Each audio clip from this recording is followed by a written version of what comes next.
Hoş gördük, değerli izleyiciler. Ülkede ve dünyada baş verən ən son xəbərlərdən anındaca xəbərdar olmaq üçün Günlük Xəbərlər YouTube kanalımıza abunə olun və bildirişləri açmağı unutmayın. Azərbaycanda iyunun 15-də hava şəraitinin dəyişkən buludlu olacağı, bəzi yerlərdə yağış yağacağı gözlənilir.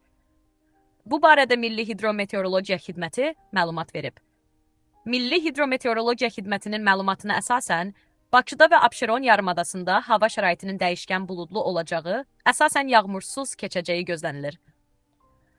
Mülayim şimal-qərb küləyi səhər saatlarından başlayaraq arabir güclənəcək. Havanın temperaturu gecə 20-22 dərəcə isti, gündüz 25-28 dərəcə isti olacaq. Atmosfer təzyiqi normadan aşağı 755 mm civə sütunu olacaq. Nisbi rütubət gecə 70-75%, gündüz 60-65% olacaq. Azərbaycanın şimal və qərb rayonlarından başlayaraq bəzi yerlərdə arabir yağış yağacağı, şimşək çaxacağı gözlənilir. Ayrı-ayrı yerlərdə leysan xarakterli intensiv və güclü olacağı, dolu düşəcəyi ehtimalı var. Gecə və səhər bəzi dağlıq ərazilərdə arabir duman olacaq. Qərb küləyi ayrı-ayrı yerlərdə arabir güclənəcək.